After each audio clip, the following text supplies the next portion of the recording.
내 이름은 김철수, 67. 내 삶은 내가 사는 이 집 앞에 비무장지대를 닮았다. 모든 것이 멈춰 있고 거대한 정적만이 흐를 뿐이다. 가끔씩 들려오는 군부대의 훈련 소리가 이 땅이 여전히 전쟁 중이라는 사실을 잠시 상기시켜줄 뿐. 나의 시간은 30년 전 아내가 세상을 떠나고 5년 전 아들놈마저 내 곁을 떠난 그날 이후로 단 한 걸음도 나아가지 못했다. 강원도 철원, 민간인 통제선에서 가장 가까운 이 작은 마을이 나의 고향이자 나의 세상 전부다. 젊은 놈들은 돈 벌겠다며 다들 도시로 떠나버렸고 이제 마을에 남은 것은 나와 같은 늙은이들 몇몇과 철책을 지키는 젊은 군인들 뿐이다. 나의 하루는 언제나 똑같이 시작된다. 새벽 5시, 낡은 라디오에서 흘러나오는 애국가 소리에 잠을 깬다. 창문을 열면 축축하고 비릿한 흙냄새와 함께 북녘에서 불어오는 서늘한 바람이 폐부로 스며든다. 나는 그 바람 속에서 보이지 않는 저 너머의 땅을 가만히 응시하곤 한다. 그곳에도 나와 같은 늙은이가 나와 같은 하늘을 보며 나와 같은 외로움을 느끼고 있을까? 아침 식사는 늘 간단하다. 어젯밤 먹고 남은 된장찌개에 밥 한 공기를 말아 먹는다. 아내는 살아생전 내 맞은편에 앉아 늘 내 밥그릇에 제일 맛있는 두부를 올려주곤 했다. 이제 그 자리에는 먼지가 뽀얗게 쌓인 아내의 흑백 사진만이 놓여있다. 나는 가끔 습관처럼 아내의 빈 그릇에 멀건 국물이라도 한 숟갈 덜어놓곤 한다. 살아있을 때 더 잘해주지 못했던 부질없는 후회의 제사다. 오전에는 작은 텃밭을 가꾼다. 상추, 고추, 오이, 내가 먹을 만큼만 딱 그만큼만 심는다. 흙을 만지고 있을 때면 잠시나마 머릿속의 복잡한 생각들을 잊을 수 있다. 호미질을 하다 보면 땅속에서 낡은 탄피나 녹슨 철모 조각이 나오기도 한다. 이 땅은 아직도 70년 전의 전쟁의 상흔을 품고 있다. 나의 아버지도 이 땅 어딘가에서 총을 들고 싸우다 한쪽 다리를 잃었다. 아버지는 술만 드시면 그때의 끔찍했던 기억을 내게 들려주시곤 했다. 나는 그 기억을 아버지의 한과 함께 고스란히 물려받았다. 점심을 먹고 나면 서재를 정리하는 것이 나의 유일한 오후 일과다. 서재라고 해봤자 낡은 책 몇 권과 내 군 시절의 훈장, 그리고 아들의 유품이 전부다. 나는 돋보기를 끼고 먼지 하나라도 안 질세라 아들의 물건들을 정성껏 닦는다. 그날도 나는 여느 때와 마찬가지로 아들의 책상 위를 정리하고 있었다. 책상 위에는 5살 때의 아들이 환하게 웃고 있는 빛바랜 사진 한 장이 놓여 있다. 나는 떨리는 손으로 액자를 들어 사진 속 아들의 통통한 뺨을 어루만졌다.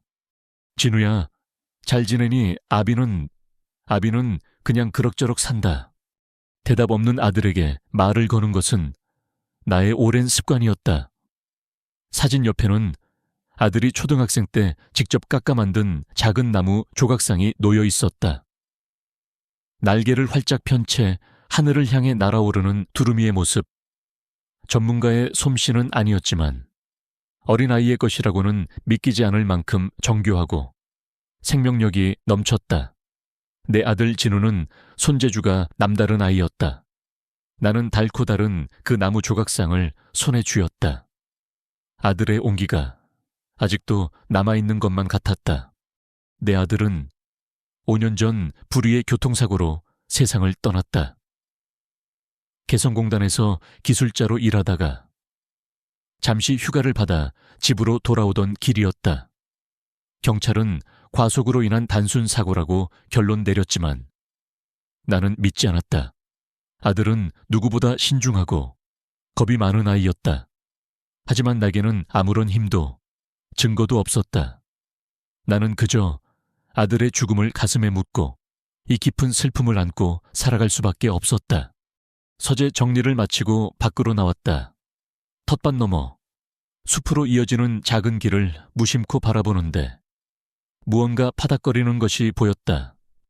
가까이 다가가 보니 젊은 고라니 한 마리가 누군가 오래전에 설치해둔 낡은 올무에 뒷다리가 걸려 발버둥 치고 있었다.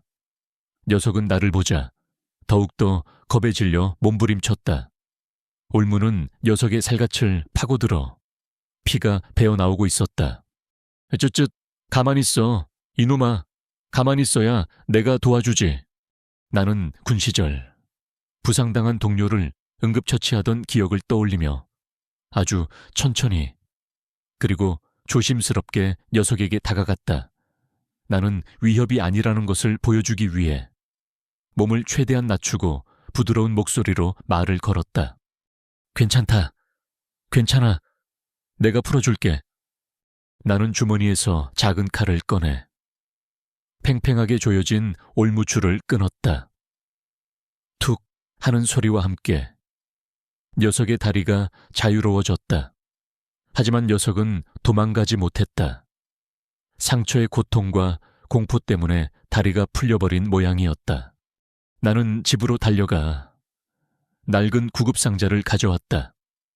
소독약을 솜에 묻혀 상처를 조심스럽게 닦아내고 지혈제를 뿌린 뒤 깨끗한 붕대로 상처를 감쌌다.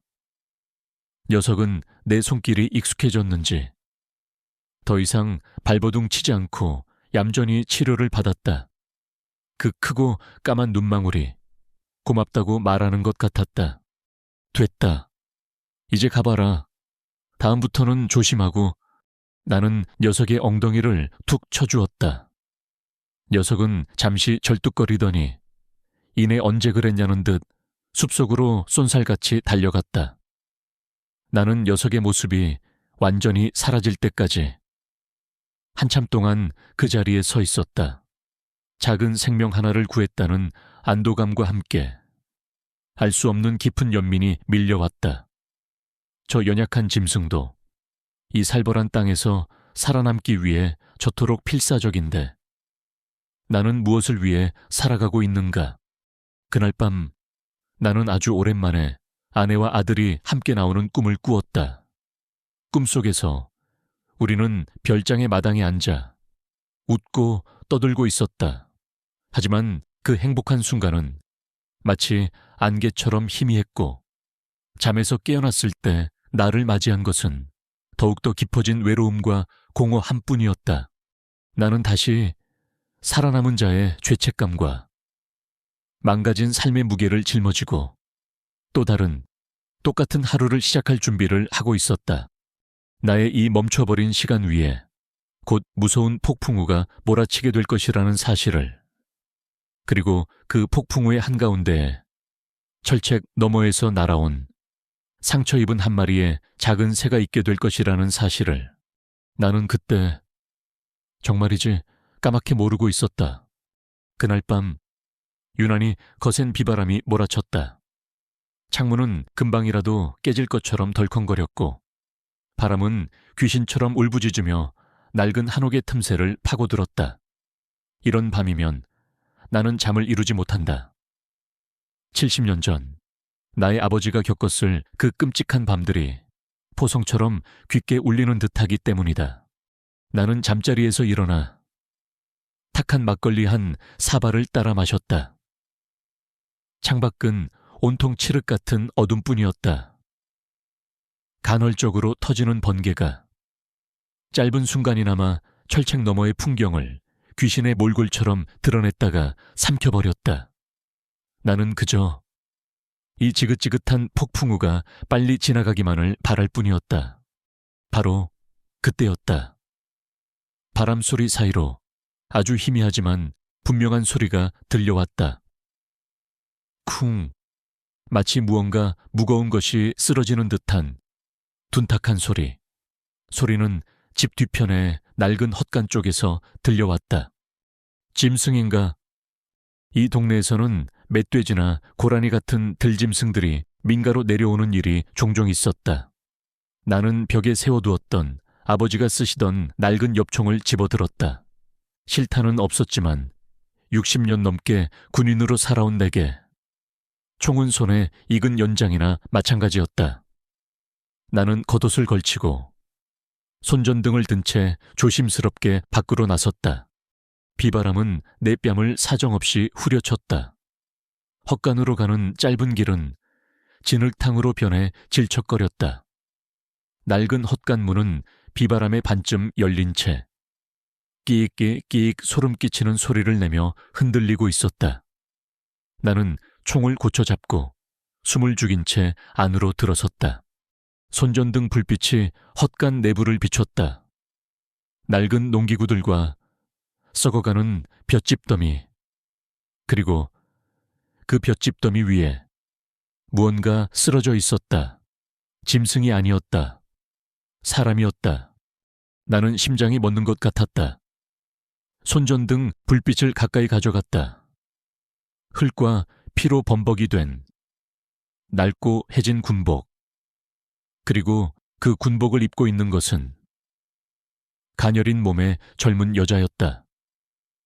그녀는 미동도 없이 죽은 사람처럼 쓰러져 있었다. 나는 조심스럽게 다가가 그녀의 코에 손가락을 가져다 댔다. 아주 희미하지만 미약한 숨결이 느껴졌다. 살아있다. 나는 그녀의 어깨를 흔들었다. 이보시오. 정신 좀 차려보시오. 그녀는 끙 하는 작은 신음소리를 내며 아주 천천히 눈을 떴다. 칠흑 같은 어둠 속에서 그녀의 눈은 공포와 경계심으로 가득 차 있었다. 그녀는 내 손에 들린 엽총과 내 얼굴을 번갈아 보더니 거의 기어들어갈 듯한 목소리로 속삭였다. 여기가 남조선입니까? 남조선. 그 단어를 듣는 순간 내 머릿속에 모든 것이 정지했다. 그녀의 낡은 군복, 그녀의 억센 말투, 그리고 그녀의 첫 질문. 이 모든 것이 그녀가 누구인지를 말해주고 있었다.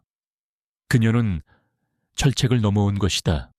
내 안에서 수십 년간 잠들어 있던 군인의 본능이 깨어났다.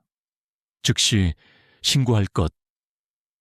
그것은 법 이전에 내가 평생을 바쳐 지켜온 이 땅에 대한 의무였다. 그녀는 불법 월경자이자 어쩌면 나를 해치러 온 간첩일지도 모른다. 나는 당장이라도 군부대에 전화를 걸어야 했다. 나는 그녀를 차갑게 내려다보았다. 그녀는 20 남짓, 내 죽은 아들놈과 비슷한 또래로 보였다. 굶주림으로 뼈만 앙상하게 남은 몸, 공포로 파랗게 질린 입술, 그리고 탈진한 와중에도 어떻게든 살아남으려는 필사적인 눈빛. 그녀의 모습은 어제 내가 구해준 올무에 걸린 어린 고라니와 겹쳐 보였다. 연약하고 상처 입고 겁에 질린, 하지만 어떻게든 살고 싶어 하는 작은 생명. 내 안에서 군인 김철수와 인간 김철수가 치열하게 싸우기 시작했다. 신고해야 해. 이것은 국가 안보와 관련된 문제다. 하지만 이 아이는 지금 당장 죽게 생겼어. 이대로 두면 저천증으로 밤을 넘기지 못할 거야. 저 아이가 간첩이라면 네가 지금 적을 집안에 들이려는 걸 수도 있어. 간첩이 저런 몰골을 하고 있단 말인가. 저건 그저 굶주림과 폭압을 피해 도망친 불쌍한 계집아이일 뿐이야. 법을 어길 셈인가 평생을 군인으로 살아온 네가 국가보안법 위반이야. 내 남은 인생이 통째로 끝장날 수도 있어. 그렇다면 사람 목숨 하나 살리는 것이 법을 어기는 것보다 더 큰 죄란 말인가. 나의 마음속 전쟁은 길고 길었다. 나는 그녀의 얼굴을 가만히 들여다보았다.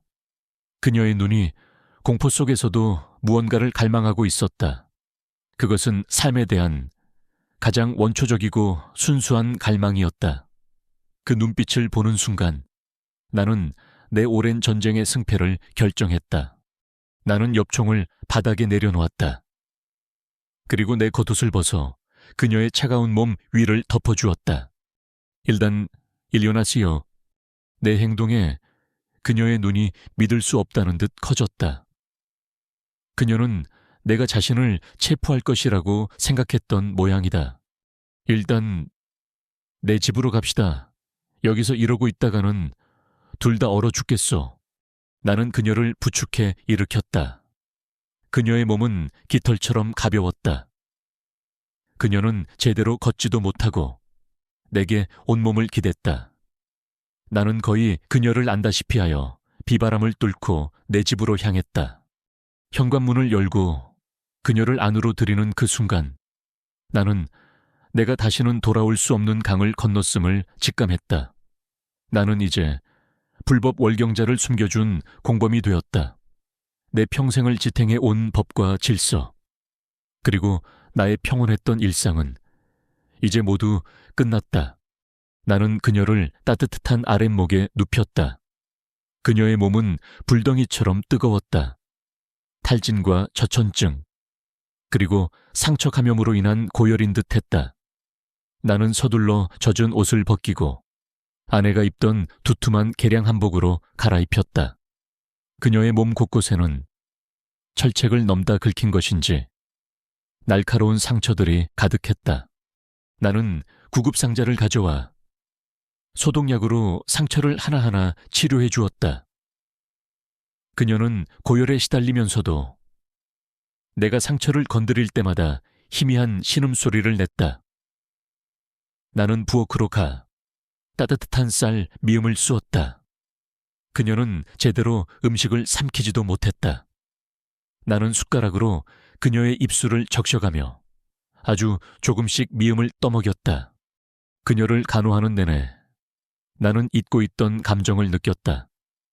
아들 진우가 어릴 적 열이 펄펄 끓어 밤새도록 물수건으로 이마를 닦아주던 기억, 누군가를 돌보고 보살피는 행위, 아내와 아들이 떠난 후 나는 완전히 잊고 살았던 그 애틋하고 가슴 저린 부성애였다. 날이 밝아올 무렵 그녀의 열이 조금 내렸다. 그녀는 아주 오랜만에 깊은 잠에 빠져들었다. 나는 밤새 한숨도 자지 못하고 그녀의 곁을 지켰다. 나는 잠든 그녀의 얼굴을 가만히 내려다보았다. 앳되고 앳되다. 고생한 흔적은 역력했지만 그 이목구비는 꽤나 반듯하고 예뻤다. 저 어린 것이 대체 무슨 사연이 있어 목숨을 걸고 이 분단의 선을 넘었을까? 나는 이제 어떻게 해야 하는가? 그녀를 이대로 계속 숨겨줄 수는 없는 노릇이다. 그녀의 몸이 회복되는 대로 자수시키는 것이 가장 현명한 방법일 터였다. 그래, 딱 며칠만 저 아이가 최소한의 인간다운 몰골을 갖출 때까지만 내가 보살피자. 그리고 나면 하지만 내 마음 깊은 곳에서는 다른 목소리가 들려오고 있었다. 이 아이를 이대로 세상에 내보내고 싶지 않다는 위험하고 어리석은 속삭임. 그날 아침 나는 텃밭에서 가장 신선한 채소를 뽑아 죽을 쑤었다. 그리고 내가 사는 작은 마을의 유일한 의원, 내 오랜 친구인 이 원장에게 전화를 걸었다. 나 김철수 일세, 이 영감, 지금 우리 집으로 좀 와줘야겠네. 아주 위급한 환자가 있어. 나는 그렇게 나의 죄를 더욱더 깊게 만들 또 다른 공범을 끌어들이고 있었다. 나의 고요했던 집, 그곳에는 이제 언제 터질지 모르는 위험한 시한폭탄이 잠들어 있었다. 그리고 나는 그 폭탄을 기꺼이 내 품에 끌어안은 어리석은 늙은이가 되어가고 있었다. 다음 날 아침, 나는 뜬 눈으로 밤을 사운 채 잠든 여인의 곁을 지키고 있었다. 그녀는 더 이상 이 불법 월경자나 간첩이 아니었다.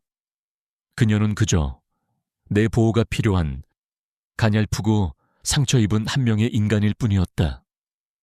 나는 그녀의 이마에 얹어두었던 물수건을 갈아주었다. 어젯밤보다는 열이 많이 내린 듯했다. 그녀가 잠든 사이 나는 오랜 친구이자 이 작은 마을의 유일한 의사인 이 원장에게 전화를 걸었다. 수화기 너머로 잠이 덜 깬 그의 퉁명스러운 목소리가 들려왔다. 이른 아침부터 웬일이야. 이 영감탱이야. 날쌔. 자네, 지금 당장 우리 집으로 좀 와줘야겠네. 아주 위급한 환자가 있어. 환자 일 치우기에 전화를 해야지. 왜 나한테 전화해? 안 돼. 절대로 다른 사람이 알아서는 안 되는 환자야. 일단 와서 보면 알아. 내 목소리가 심상치 않음을 느꼈는지 그는 알았어, 알았다고 라는 말을 남기고 전화를 끊었다. 30분쯤 지났을까. 낡은 왕진 가방을 든 이 원장이 비에 젖은 채로 허둥지둥 집 안으로 들어섰다. 데이츠 뮤슨. 그는 아랫목에 누워있는 낯선 여인을 보고는 그 자리에 얼어붙었다. 그는 평생을 이 동네에서 살아온 토박이었다.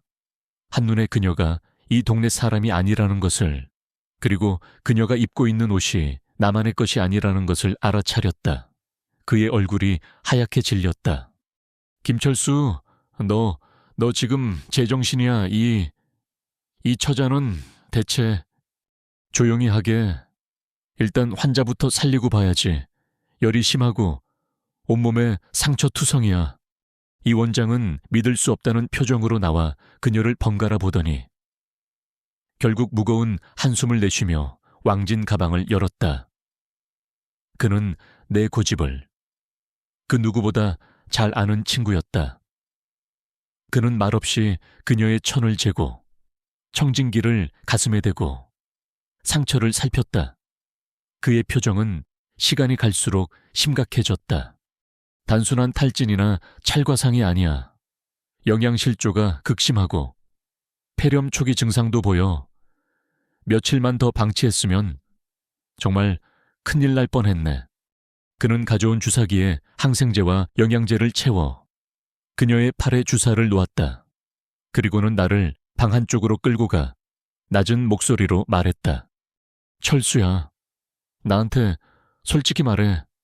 이 처자 넘어온 거지. 나는 조용히 고개를 끄덕였다.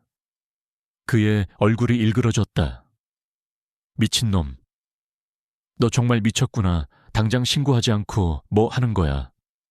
네가 지금 무슨 짓을 하고 있는지 알아. 이거 국가보안법 위반이야.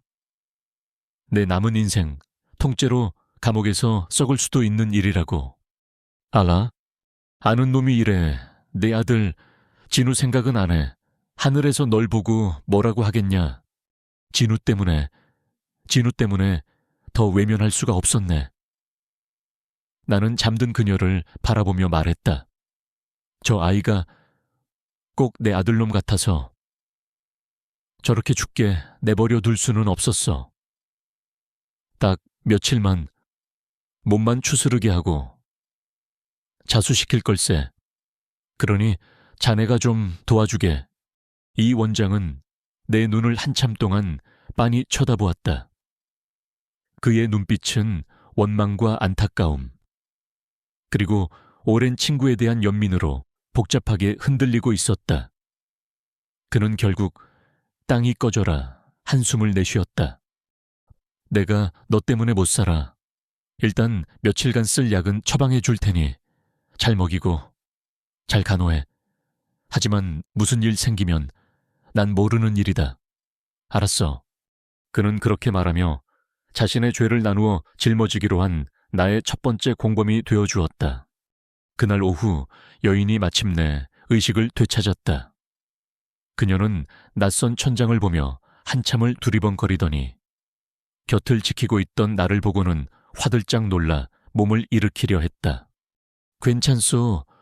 움직이지 말고 누워 있으시오. 여기는 내 집이요. 어젯밤 내 헛간에 쓰러져 있던 걸 내가 데려왔소. 그녀는 경계심 가득한 눈으로 나를 쏘아보았다. 나를 신고하지 않은 겁니까? 했어야 맞지. 하지만 사람 목숨부터 살리는 게 먼저라고 생각했소. 일단 몸부터 추스르시오. 그러고 나서 생각해도 늦지 않으니 내 말에 그녀의 눈에서 눈물 한 방울이 흘러내렸다. 경계심으로 가득 차 있던 그녀의 눈빛이 아주 조금은 부드러워지는 것을 느낄 수 있었다. 이름이 뭐요? 리설화라고 합니다.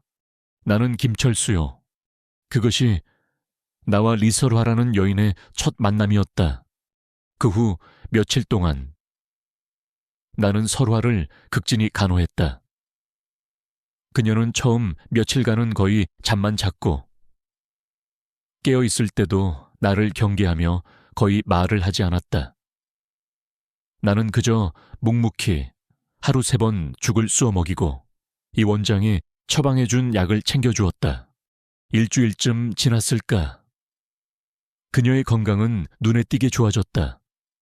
핏기 없던 뺨에 혈색이 돌기 시작했고 앙상했던 몸에도 조금씩 살이 올랐다.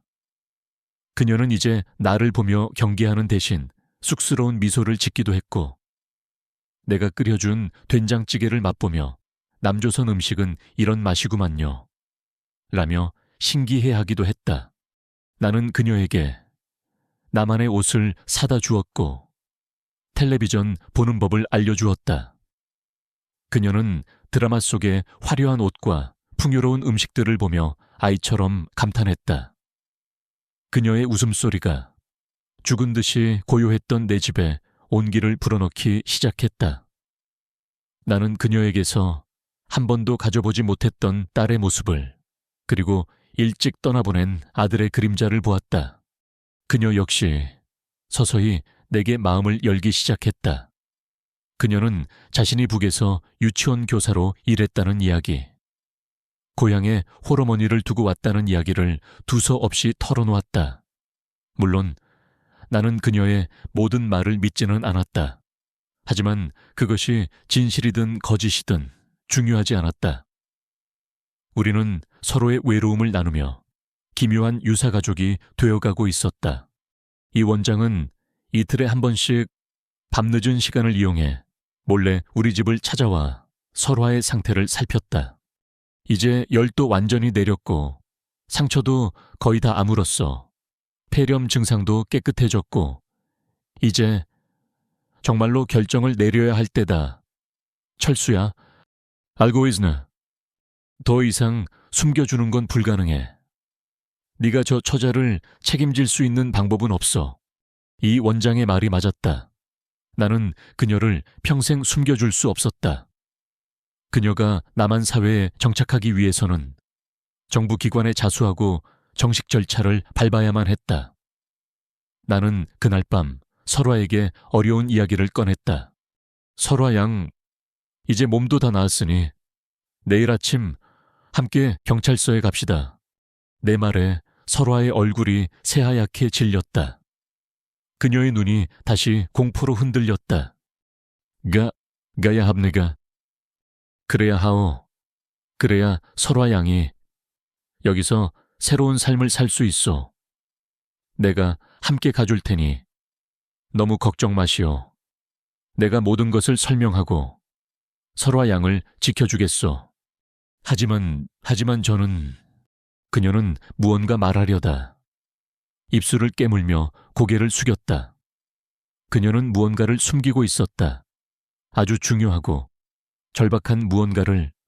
무슨 일이요? 내게 말해보시오. 내가 도울 일이 있다면. 바로 그때 이 원장이 왕진을 왔다. 그는 설화의 안색이 좋지 않은 것을 보고 마지막으로 진찰을 한 번 더 해보자고 했다. 나는 잠시 자리를 비켜주었다. 얼마 후 아주 심각하고 곤혹스러운 표정의 이 원장이 나를 불렀다. 철수야, 이리 좀 와보게. 아무래도 큰일이 난 것 같다. 그의 표정이 심상치 않았다. 나는 불안한 마음으로 방으로 들어섰다. 설화는 이불을 머리끝까지 뒤집어 쓴 채 흐느끼고 있었다. 왜 그러나, 자네, 무슨 일이야? 이 원장은 내 어깨를 잡고 아주 낮은 목소리로 믿을 수 없는 이야기를 전했다. 저 처자 임신했어. 무엇하고 임신 8주 차야. 뱃속에 아기가 있어. 나는 망치로 머리를 한 대 얻어맞은 듯한 충격에 휩싸였다. 임신, 이 모든 상황의 한가운데 또 다른 생명이 자라고 있었다는 말인가. 나는 떨리는 눈으로 설화를 바라보았다. 나는 그녀의 곁에 앉아 조심스럽게 물었다. 설화 양, 사실요. 그녀는 이불 속에서 아주 작은 소리로 네라고 대답했다. 아이 아버지는 누구 북에 두고 온 그 연인이요. 그녀는 한참 동안 말이 없었다. 그러다 마침내 결심한 듯 고개를 들었다. 그녀의 눈은 눈물로 범벅이 되어 있었다. 네, 맞습니다. 서로 죽도록 같이 사랑했습니다. 하지만 그 사람은 출신 성분이 좋지 않아 저와는 절대 맺어질 수 없는 사람이었습니다. 저희는 이 아이만이라도 자유로운 세상에서 키우고 싶어서. 그래서 제가 목숨을 걸고. 그녀는 말을 잇지 못하고 오열했다. 그녀의 이야기는 한편의 비극적인 드라마 같았다. 하지만 나는 그녀의 슬픔과 뱃속의 아이를 지키려는 모성애 앞에서 더 이상 아무것도 물을 수 없었다. 나는 이제 그녀뿐만 아니라 그녀의 뱃속에 있는 작은 생명까지 책임져야 할 운명이 되었다. 나의 죄와 나의 비밀의 무게는 이제 감당할 수 없을 만큼 무거워지고 있었다. 그리고 운명의 장난처럼 바로 그 무렵부터 우리를 옥죄는 외부의 그림자가 들이우기 시작했다. 며칠 뒤 마을에 군용지프 몇 대가 들어왔다. 군인들과 사복 차림의 낯선 남자들이 마을 회관에 임시 지휘 본부를 차리고 주민들을 상대로 탐문 수사를 시작했다. 최근에 이 근처에서 수상한 사람을 본 적이 있는가? 낯선 사람의 발자국이나 남겨진 물건을 본 적이 있는가? 마을은 순식간에 흉흉한 분위기에 휩싸였다. 그리고 며칠 후 그들 중 한 명이 우리 집의 대문을 두드렸다. 그는 자신을 국정원에서 나왔다고 소개하며 박요원이라고 적힌 신분증을 내밀었다. 그는 젊고 날카로운 눈매를 가진 야심 있어 보이는 남자였다. 김철수 선생님 되십니까? 잠시 드릴 말씀이 있습니다. 그는 집 안을 훑어보며 내게 몇 가지를 물었다. 나는 아무것도 보지 못했다고 태연하게 대답했다. 하지만 그는 내 대답을 믿지 않는 눈치였다.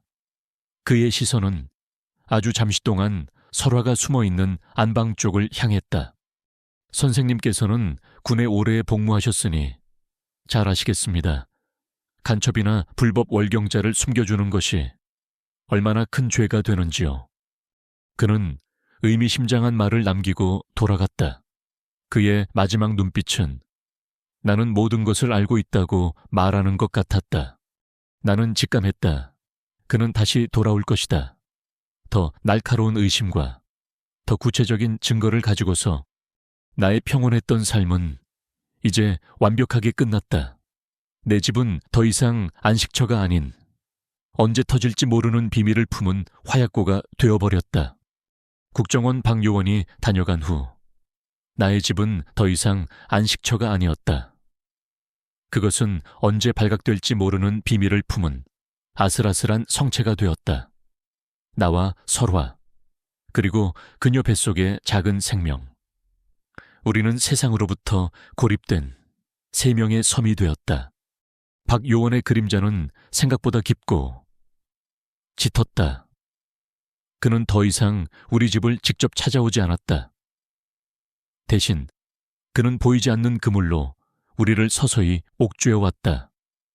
며칠에 한 번씩 낯선 등산객을 위장한 젊은이들이 우리 집 근처의 야산을 어슬렁거렸다. 마을 입구에는 못 보던 검은색 승용차가 며칠이고 죽은 듯이 서 있기도 했다.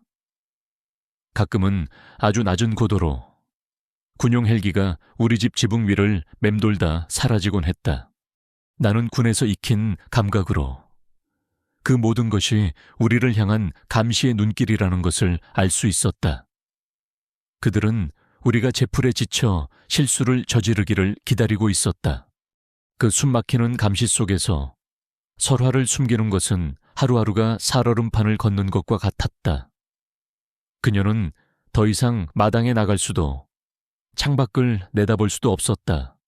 우리는 대화를 나눌 때도 혹시나 도청장치가 있을까봐 라디오를 크게 틀어놓고 귓속말로 속삭여야 했다. 밤에는 모든 불빛이 밖으로 새어나가지 않도록 두꺼운 암막 커튼을 치고 촛불에 의지해 저녁을 먹었다. 이 고립된 생활은 역설적으로 우리를 더욱더 가깝게 만들었다. 우리는 서로의 유일한 의지처였다. 나는 그녀에게 내가 평생을 바쳐 지켜온 이 남한 땅의 이야기를 들려주었다. 민주주의, 자유, 그리고 풍요. 그녀는 내가 들려주는 모든 이야기를 동화 속 왕자님 이야기를 듣는 어린아이처럼 눈을 반짝이며 들었다. 아바이, 남조선에서는 정말로 자기가 하고 싶은 일을 마음대로 할 수 있습니까? 그렇단다.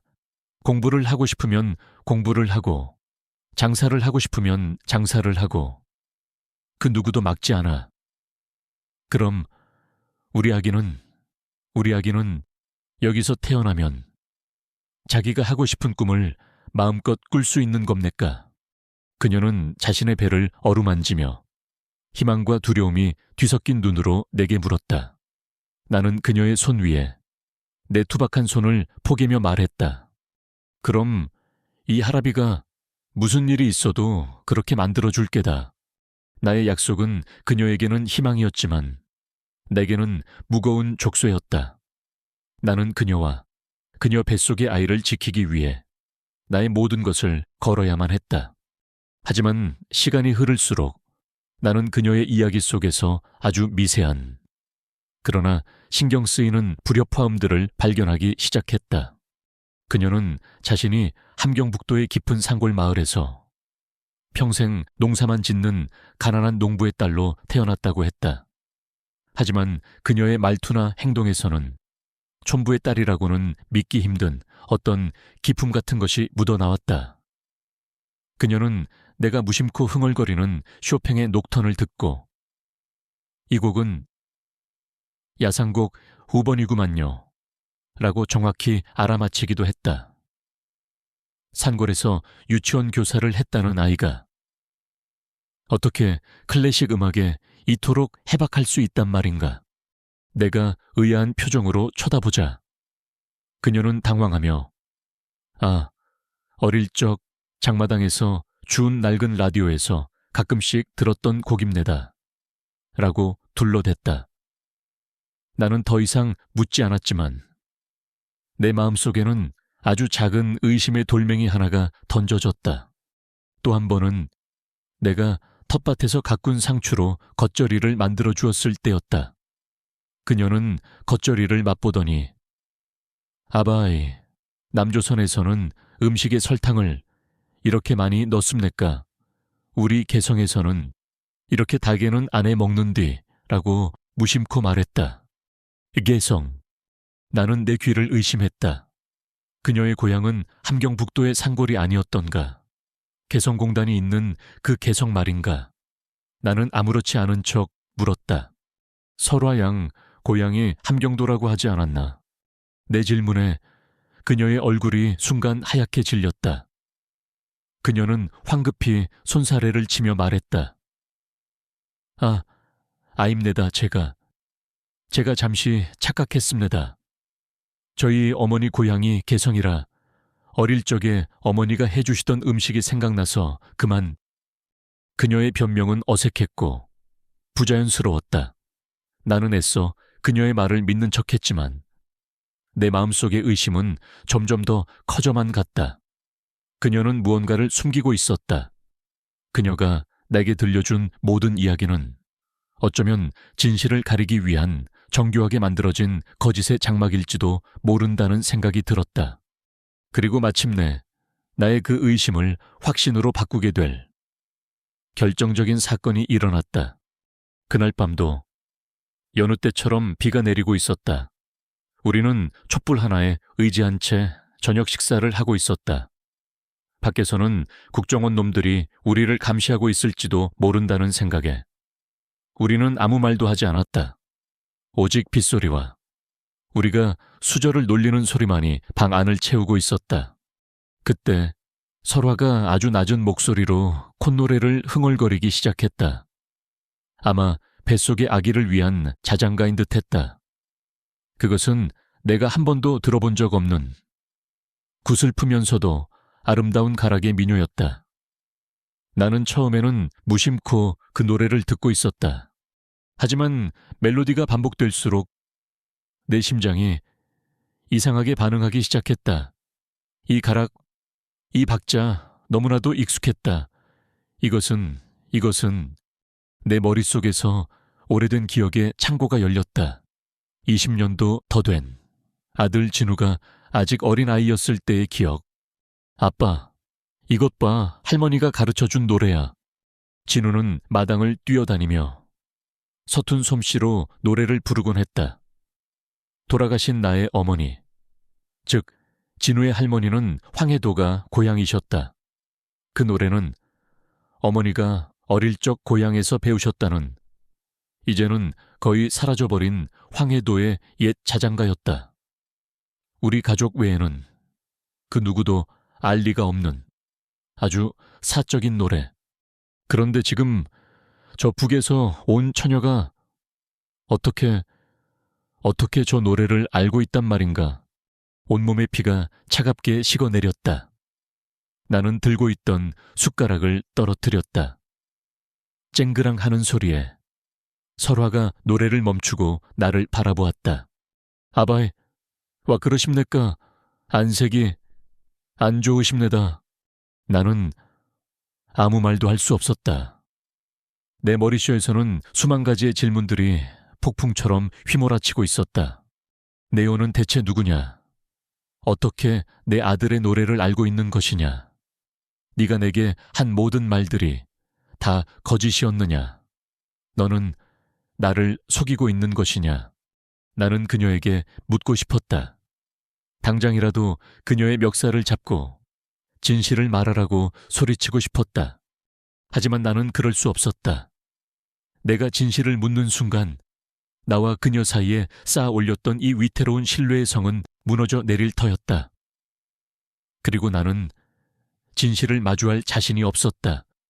만약 그녀가 정말로 나를 속인 것이라면 나는 이 모든 것을 감당할 수 없을 것 같았다. 나는 떨리는 손으로 숟가락을 집어들었다. 그리고는 아무렇지 않은 척 말했다. 아니다. 그냥 잠시 현기증이 나서 그런 게야. 어서 저녁이나 마저 먹자꾸나. 그날 밤 나는 잠든 그녀의 곁에서 뜬 눈으로 밤을 새웠다. 그녀의 고른 숨소리를 들으며 나는 깊은 혼란에 빠졌다. 나는 지금까지 그녀를 지키기 위해 세상과 맞서 싸우고 있다고 생각했다. 하지만 만약 내가 지키고 있는 이 비밀 자체가 더 거대한 거짓의 일부라면 나는 대체 무엇을 위해 나의 모든 것을 걸고 있는 것인가? 나의 연민과 부성애는 이제 차가운 의심과 뒤섞여 내 안에서 나 자신을 파괴하기 시작했다. 나는 더 이상 그녀를 예전처럼 바라볼 수 없었다. 그녀는 내게 더 이상 연약한 피해자가 아니었다. 그녀는 정체를 알 수 없는 위험한 비밀을 품고 있는 낯선 여인이 되어가고 있었다. 나는 결심했다. 내일 아침이 밝으면 나는 그녀에게 모든 것을 물어보리라. 그리고 그 대답이 무엇이든 나는 더 이상 도망치지 않고 정면으로 마주하리라. 내 집을 둘러싼 외부의 그물과 내 마음속에서 자라나는 의심의 그물. 나는 이제 안팎으로 옥죄어 오는 이 거대한 그물 속에서 마지막 선택을 해야만 했다. 그날 밤 나는 뜬 눈으로 밤을 새우며 내 안에서 벌어지는 기나긴 전쟁을 치렀다. 그녀가 흥얼거리던 그 구슬픈 자장가, 내 어머니가 아들 진우에게, 그리고 진우가 다시 내게 들려주었던 그 노래. 우리 가족의 가장 사적인 기억이 어떻게 북에서 온 저 처녀의 입에서 흘러나왔단 말인가. 의심은 독처럼 퍼져나가 지난 몇 주간 그녀와 쌓아 올렸던 모든 신뢰와 연민을 검게 물들였다. 그녀의 모든 행동, 모든 말들이 의심스러웠다. 그녀가 나만 드라마를 보며 짓던 순수한 표정, 된장찌개를 맛보며 신기해하던 모습, 그리고 북에 두고 온 연인을 그리워하며 흘리던 눈물까지. 그 모든 것이 나를 속이기 위한 정교한 연기는 아니었을까. 나는 두려웠다. 진실을 마주하는 것이, 만약 그녀가 정말 나를 속인 것이라면 내 마지막 남은 인간에 대한 믿음마저 산산조각 날 터였다. 하지만 이대로 의심의 지옥 속에서 살아갈 수도 없는 노릇이었다. 다음 날 아침, 나는 평소보다 일찍 일어났다. 아침 식사를 준비하는 내 손은 나도 모르게 떨리고 있었다. 우리는 말없이 밥을 먹었다. 숟가락이 그릇에 부딪히는 소리만이 어색하고 무거운 정적을 채우고 있었다. 식사를 마친 후 나는 찻잔 2개를 들고 그녀의 앞에 앉았다. 그녀는 내 굳은 표정을 보고 무언가 직감한 듯 불안한 눈빛으로 나를 바라보았다. 서울와 양, 내 목소리는 내가 듣기에도 낯설 만큼 차갑고 낮게 가라앉아 있었다. 어젯밤에 흥얼거리던 노래 말이오. 그 노래 어디서 배웠소? 내 질문에 설화의 얼굴이 순간 하얗게 질렸다. 그녀의 손에 들려있던 찻잔이 가볍게 흔들렸다. 그녀는 시선을 피하며 애써 아무렇지 않은 척 대답했다. 아, 그 노래 말입니까? 그냥 저희 고향에서 어머니가 자주 불러주시던 자장가입니다. 고향이 함경북도 상골이라고 했지 않소? 네, 맞습니다. 거짓말. 나는 그녀의 말을 잘랐다. 그 노래는 황해도에서만 내려오던 아주 오래된 자장가야. 우리 어머니의 고향 노래지. 북에서는 거의 사라진 노래라고 들었는데 함경도 상골 처녀가 어떻게 그 노래를 알고 있단 말이오. 내 추궁에 설화는 더 이상 변명하지 못했다. 그녀의 어깨가 파르르 떨리기 시작했다. 그녀는 찻잔을 내려놓고 2 손으로 얼굴을 감쌌다. 그녀의 입에서 마침내 항복과도 같은 작은 흐느낌이 터져 나왔다. 아바이, 저를 용서하지 마시라요. 그녀는 바닥에 무릎을 꿇었다. 그리고 지난 몇 주간 내가 단 한 번도 본 적 없는 완전히 무너진 모습으로 오열하기 시작했다. 나는 그녀의 울음 속에서 내가 그토록 두려워했던 진실의 민낯을 마주하고 있었다. 말해보시오. 나는 말했다. 대체 누구요? 당신, 그리고 어떻게 내 아들의 노래를 알고 있는 것이오? 그녀는 한참 동안 땅바닥만 내려다보며 울기만 했다. 그러다 마침내 모든 것을 포기한 사람처럼 그녀의 비밀스러운 이야기가 시작되었다. 저는 함경북도 출신이 아입니다. 제 고향은 개성입니다. 개성? 네, 저는 개성공단에서 남조선 기술자들을 안내하고 통역하는 일을 했었습니다. 개성공단, 나는 그 이름을 듣는 순간 심장이 멎는 것 같았다. 내 아들 진우가 기술자로 일했던 바로 그곳. 5년 전 여름이었습니다.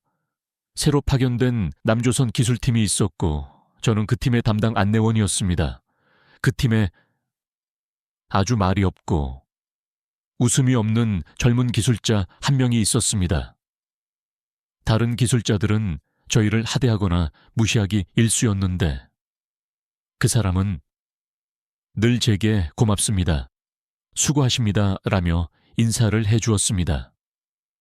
그리고 가끔씩 아주 슬픈 눈으로 먼 남쪽 하늘을 바라보곤 했습니다. 그녀의 목소리는 아주 먼 과거를 회상하는 듯 아련하게 떨리고 있었다. 저는 그 사람에게 자꾸만 마음이 갔습니다. 우리는 감시의 눈을 피해 공단 구석의 낡은 창고에서 몰래 만났습니다. 그는 제게 남조선의 자유에 대해, 그가 꾸는 꿈에 대해 이야기해 주었습니다.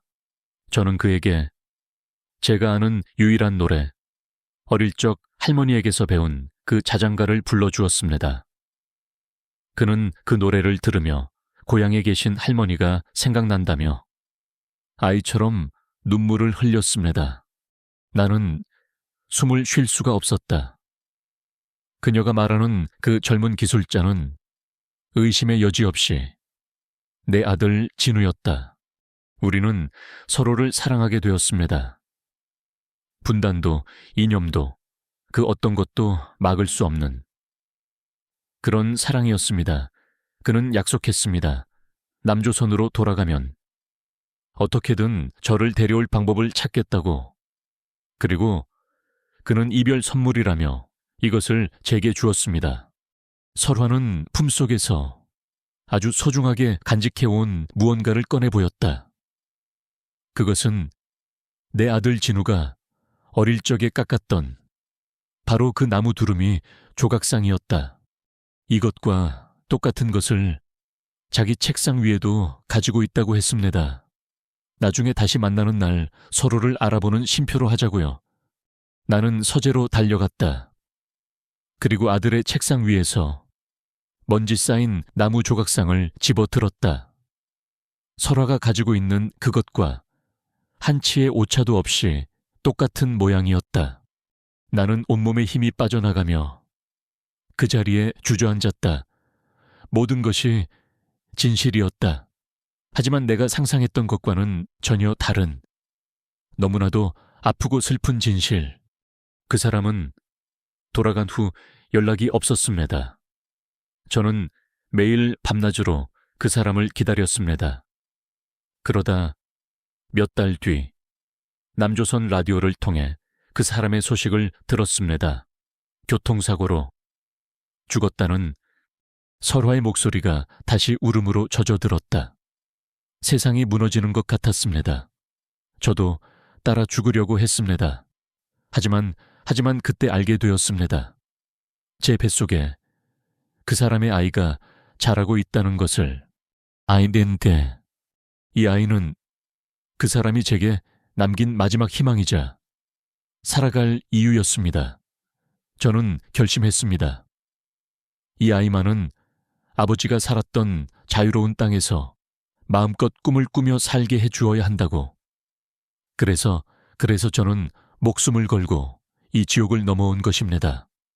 오직 이 아이의 할아버지를, 아바이, 당신을 찾아오기 위해서. 그녀의 마지막 말은 내 심장을 관통하는 거대한 망치와도 같았다. 그녀 뱃속의 아이가 북에 두고 온 연인의 아이가 아니라 바로 내 아들 진우의 아이, 나의 손주라는 말인가. 나는 떨리는 손으로 그녀의 배를 향해 손을 뻗었다. 그리고 내 손끝에 아주 미약하지만 분명한 새로운 생명의 태동이 느껴졌다. 나의 아들이 이렇게 다른 모습으로 내게 다시 돌아온 것이었다. 나는 설화를 부축해 일으켰다. 그녀는 더 이상 정체 모를 탈북 여성이 아니었다. 그녀는 내 아들이 사랑했던 여자이자 내 손주를 품고 있는 나의 며느리, 나의 새로운 가족이었다. 아가, 고생 많았다. 정말 고생 많았어. 이 못난 아비를 찾아오느라 나는 그녀를 부둥켜 안고 5년 동안 참아왔던 눈물을 터뜨렸다. 나의 슬픔과 그녀의 슬픔이 하나로 뒤섞여 이 작은 집을 가득 채웠다. 바로 그 순간이었다. 집 밖에서 여러 대의 자동차가 급정거하는 소리와 함께 수십 개의 군화발 소리가 우리 집을 향해 다가오는 것이 느껴졌다. 그리고 곧이어 확성기를 통해 차갑고 위압적인 목소리가 울려 퍼졌다. 집 안에 있는 김철수 씨에게 알린다 당신은 불법 월경자를 비호, 은닉한 혐의로 포위되었다.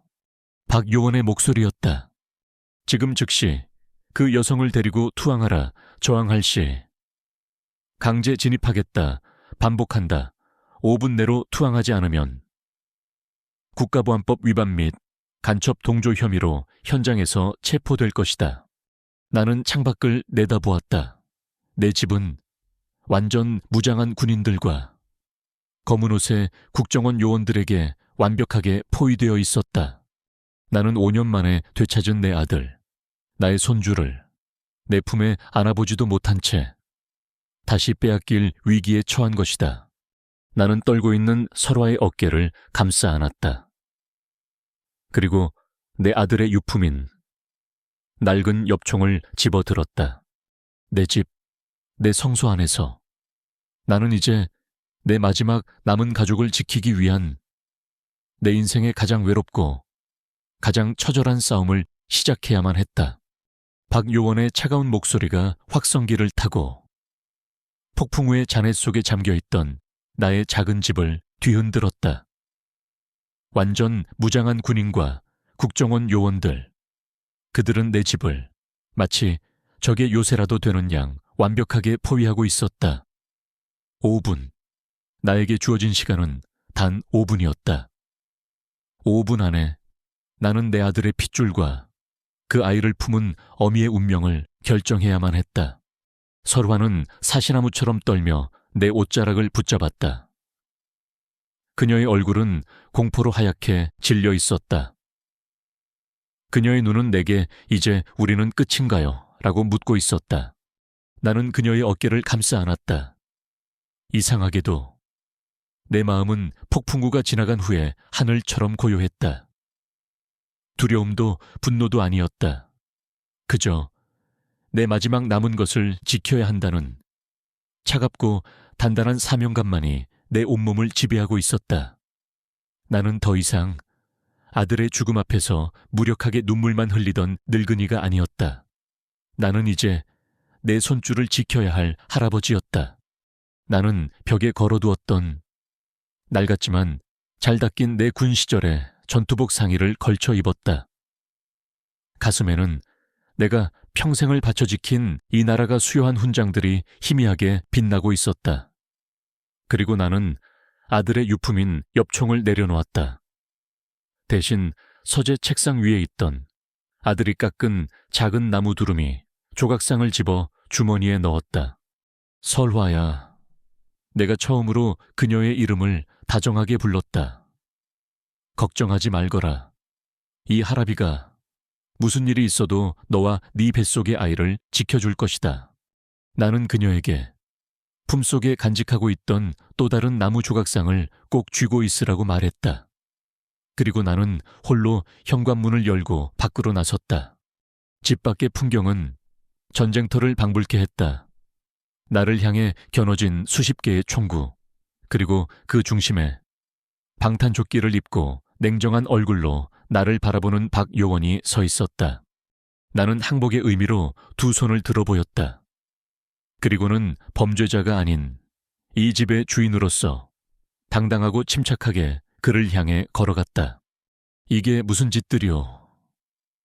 내가 입을 열었다. 여기는 무장 간첩이 숨어있는 적진이 아니라 대한민국 국민이 사는 집이오. 김철수 씨, 박요원이 차갑게 말했다. 순순히 협조해 주셔서 감사합니다. 이제 그 집 안에 숨어있는 불법 월경자를 넘기시죠. 그러면 선생님의 죄도 정상 참작될 여지가 있을 겁니다. 저 안에는 불법 월경자도 간첩도 없어. 오직 내 가족이 있을 뿐이오. 가족이라니요. 그가 비웃었다. 어디서 그런 말도 안 되는 변명을 하십니까? 저희는 이미 선생님께서 저 여자를 며칠 동안이나 숨겨주고 있었다는 사실을 다 알고 있습니다. 지금이라도 순순히 자백하시는 게 좋을 겁니다. 그의 눈에는 나를 미인기에 넘어간 어리석고 주책 없는 늙은이로 보는 경멸이 가득했다. 나는 그의 오만함 앞에서 더 이상 변명하지 않기로 했다. 내 아들 김진우를 아시오. 내 뜬금없는 질문에 그의 표정에 잠시 당황한 기색이 스쳤다. 5년 전 개성공단에서 근무하다 교통사고로 사망한 기술자 말씀이십니까? 그게 이 사건과 무슨 관련이? 저 안에 있는 아이는 내 아들 진우가 사랑했던 여자요. 그리고 그 여인의 뱃속에는 내 아들의 아이가, 나의 손주가 자라고 있어. 내 말이 끝나자 박 요원의 얼굴에 실소가 터져 나왔다. 할아버지, 지금 소설을 쓰시는 겁니까? 그런 허무맹랑한 거짓말을 제가 믿을 거라고 생각하십니까? 그 여자가 시키던가요? 그렇게 말해서 동정심이라도 얻어보라고. 그는 더 이상 내 말을 들을 가치가 없다고 판단한 듯 무정이를 향해 소리쳤다. 알파팀, 베타팀, 지금 즉시 목표 가옥으로 진입하라. 목표 생포가 최우선이나 저항 시에는 발포를 허가한다.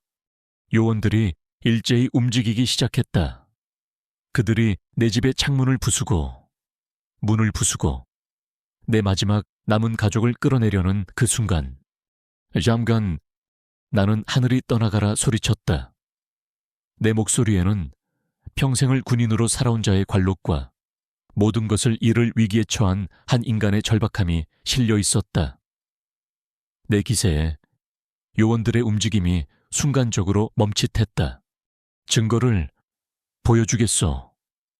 나는 떨리는 목소리로 말했다. 내 말이 진실이라는 증거를. 나는 집 현관문을 향해 소리쳤다. 설화야, 괜찮다. 이리 좀 나와보거라.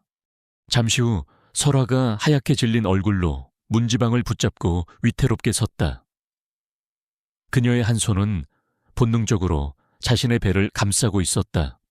박 요원, 당신 눈으로 직접 확인하시오. 나는 말했다. 설화야, 네 품속에 있는 것을 저 사람에게 보여주거라. 설화는 떨리는 손으로 품속에서 손때 묻은 나무 두루미 조각상을 꺼내 보였다. 나는 내 주머니에서 아들의 책상 위에 있던 또 다른 나무 조각상을 꺼내 그녀의 것과 나란히 내 손바닥 위에 올려놓았다. 두 개의 나무 조각상, 세월의 흔적은 달랐지만 칼자국 하나, 나무의 결 하나까지 완벽하게 똑같은 한 쌍의 조각상이었다. 그것은 세상에 단 두 개밖에 존재하지 않는 그들만의 사랑의 증표였다. 박 요원의 눈이 충격으로 커졌다. 그는 두 개의 조각상을 번갈아 보며 잠시 말을 잃었다. 나는 이 기회를 놓치지 않고 나의 마지막 카드를 꺼내 들었다. 내 아들 진우는 단순한 교통사고로 죽은 게 아니오. 내 말에 박 요원의 시선이 다시 내게로 향했다. 내 아들은 개성공단에서 남북한의 통신망을 통합하는 아주 민감한 기술 프로젝트에 참여하고 있었소. 그것은 국가 기밀이었지. 나는 아들의 죽음이 그 기술을 노린 누군가에 의한 계획된 사례라고 지난 5년간 의심해왔소. 하지만 내게는 증거가 없었지. 저 아이, 리설화는 어쩌면 그 기술의 비밀을 알고 있거나 혹은 그 증거를 가지고 있을지도 모르오. 그래서 북의 누군가가 저 아이를 죽이려 추적하고 있는 것일 테고 나는 오직 국가안보에 관련된 극소수의 인물만이 알 수 있는 내 아들의 프로젝트에 대한 세부 정보를 쏟아내기 시작했다. 박 요원의 얼굴이 경악을 넘어 공포에 가깝게 변해가고 있었다. 그는 깨닫기 시작한 것이다. 이 늙은이가 지금 지어내고 있는 이야기가 아니라는 것을. 바로 그 순간이었다. 당다다당 우리 집을 둘러싼 야산의 능선 쪽에서 갑작스러운 총성이 울려 퍼졌다. 국정원 요원 한 명이 비명을 지르며 쓰러졌다. 매복이다. 적의 공격이다. 혼란 속에서 누군가 외쳤다. 설화를 추적해온 북의 공작조. 리태식 소좌의 팀이 마침내 모습을 드러낸 것이다. 그들은 우리가 대치하는 이 순간을 기다려 양쪽 모두를 제거하고 설화를 차지하려 한 것이다. 순식간에 나의 작은 집 마당은 남과 북의 총구가 뒤엉킨 진짜 전쟁터가 되었다. 모두 엎드려 엄폐물을 찾아 박 요원이 소리쳤지만 그의 젊은 팀원들은 갑작스러운 실전 상황에 당황하여 우왕좌왕하고 있었다. 바로 그때 내 안의 군인이 포효했다. 멍청한 놈들 뭘 하고 있어. 나는 외쳤다. 알파팀은 3시 방향. 저 바위 뒤로 베타팀은 좌측 과수원으로 우회해서 측면을 공격해 저격수는 9시 방향 능선, 가장 큰 소나무를 조준하고 내 목소리에는 수십 년간 부하들을 지휘했던 노련한 지휘관의 위엄과 확신이 서려 있었다. 나의 날카롭고 정확한 지시에 국정원 요원들은 마치 최면에 걸린 것처럼 일사불란하게 움직이기 시작했다. 나는 쓰러져 있는 설화의 몸을 감싸 안고 가장 안전한 곳으로 몸을 굴렀다. 내 등 뒤로. 총알이 쇳소리를 내며 스쳐 지나갔다. 박 요원 적들은 3명, 많아야 4명이다. 화력 낭비하지 말고 정확히 조준해서 한 놈씩 처리해. 나는 이 땅의 지형을, 바람의 방향까지도 모두 내 손바닥처럼 꿰고 있었다. 나는 박 요원에게 적의 예상 도주로와 그들이 숨어 있을 만한 위치를 정확히 알려주었다. 나는 더 이상 용의자가 아니었다.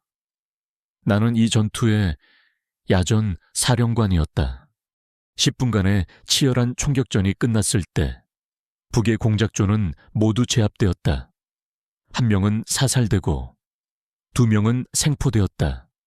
우리 측의 피해는 부상자 2명에 그쳤다. 모든 것이 끝나고 화약 냄새와 짙은 정적이 마당을 감쌌다. 박 요원은 땀으로 범벅이 된 얼굴로 멍하니 나를 바라보고 있었다. 그의 눈에는 더 이상 내 대한 의심이나 경멸이 없었다. 그 자리에는 이해할 수 없는 존재에 대한 깊은 경외심만이 남아있었다.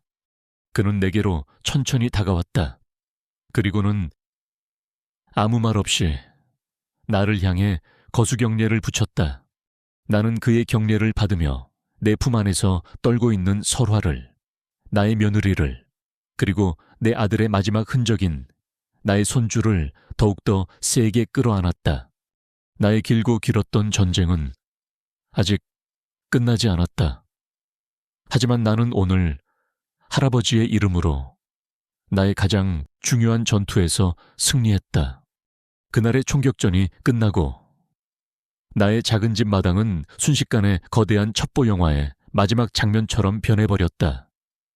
생포된 북한 공작원들은 소리 없이 어디론가 이송되었고 부상당한 국정원 요원들은 구급차에 실려갔다. 그리고 나와 설화는 한 대의 검은색 승합차에 태워져 우리가 한 번도 가본 적 없는 곳으로 향했다. 우리가 도착한 곳은 서울 남산 근처에 위치한 국정원의 비밀 안가였다. 창문 하나 없는 하얀 방. 그곳에서 우리는 며칠 동안 세상과 완벽하게 격리된 채 조사를 받아야 했다. 나는 내가 겪은 모든 일들을 아주 담담하게 진술했다. 설화를 처음 발견했을 때부터 그녀의 정체를 알게 되고 마침내 북한 공작조의 습격을 받기까지의 모든 과정을 설화 역시 처음에는 두려워했지만 나의 격려 속에서 용기를 내어 모든 것을 털어놓았다.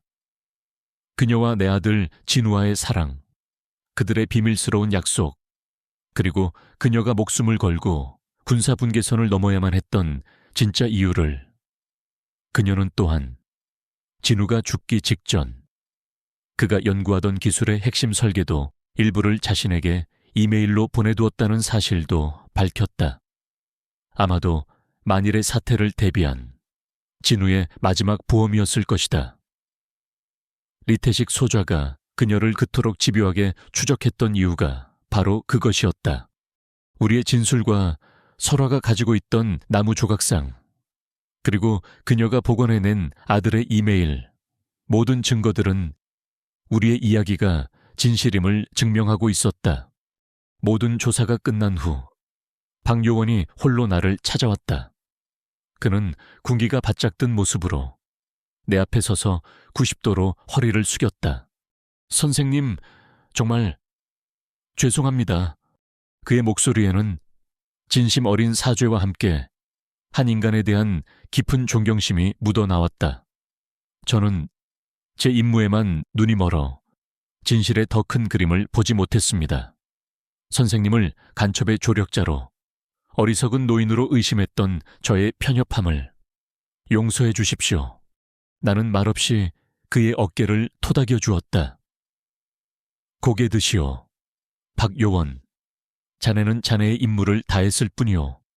나라도 자네와 같은 상황이었다면 똑같이 의심했을 것이오. 아닙니다. 선생님께서는 저와 다르셨습니다.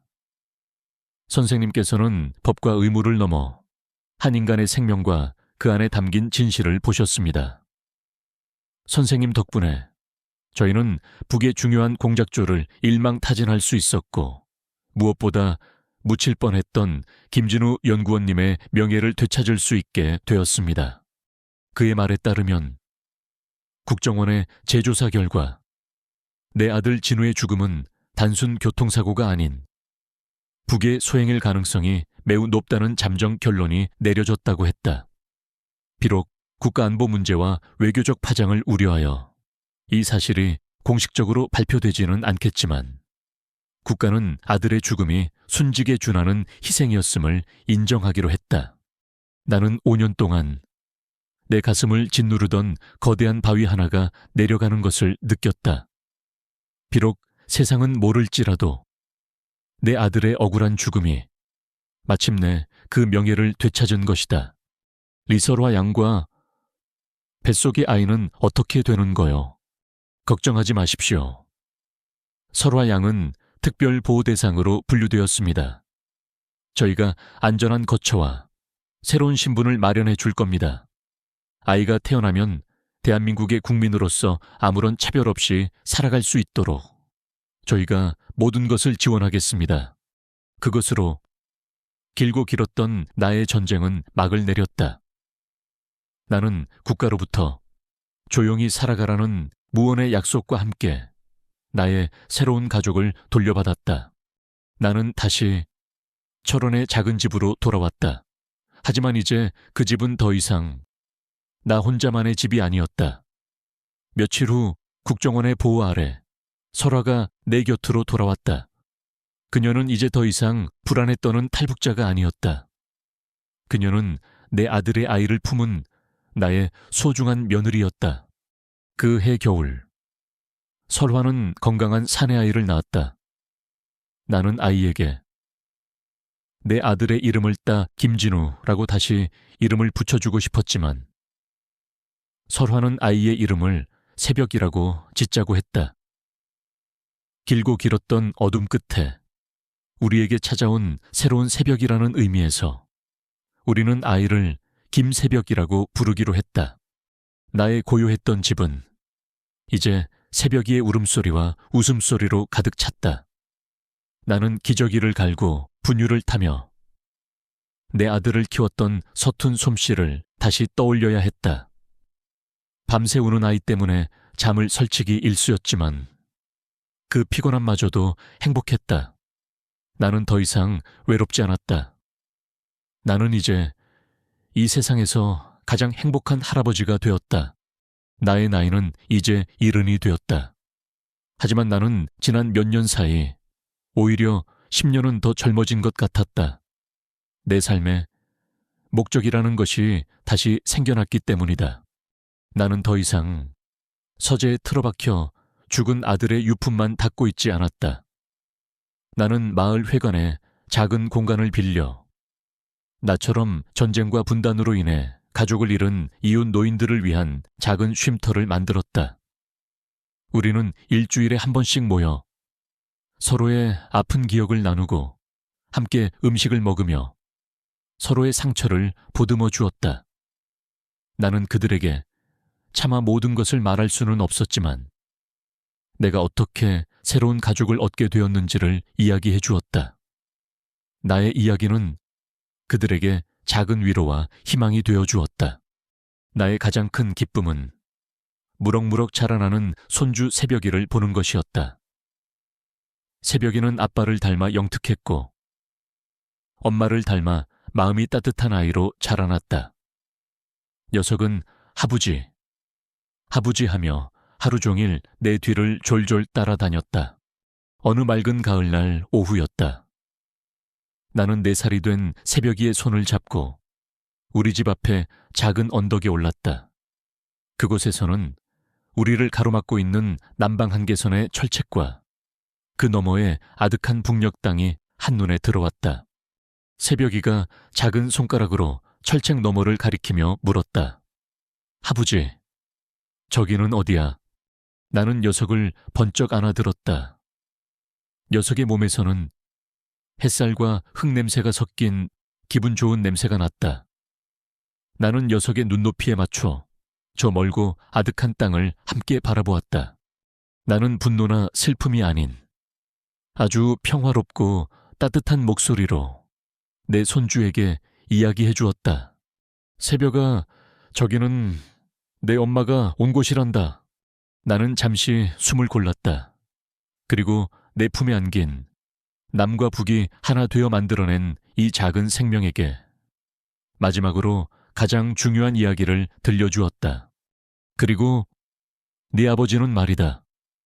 내 아버지는 저 철책 위에 아주 커다랗고 튼튼한 다리를 놓으려고 했단다. 새벽이는 내 말이 무슨 뜻인지 다 알지 못했지만 고개를 끄덕이며 내 얼굴을 바라보았다. 그 아이의 맑은 눈망울 속에 나는 보았다. 분단도 이념도 전쟁도 없는 새로운 시대의 희망을. 나는 내 손주를 더욱더 세게 끌어안았다. 철책 위로 붉은 저녁 노을이 아름답게 번지고 있었다. 나의 길고 길었던 겨울은 이제 완전히 끝났다. 내 인생에 가장 눈부시고 따뜻한 2번째 봄이 찾아온 것이다. 그리고 나는 이제 이 봄을 나의 새로운 가족과 함께 오랫동안 살아갈 것이다. 오늘 저의 이야기가 흥미로우셨다면 구독과 좋아요 버튼을 꼭 눌러주세요. 여러분의 클릭 한 번이 저에게는 다음 이야기를 만드는 가장 큰 힘이 됩니다. 댓글로 여러분의 생각을 자유롭게 남겨주시면 하나하나 소중하게 읽어보겠습니다. 더 흥미롭고 감동적인 이야기로 다시 찾아올 것을 약속드립니다.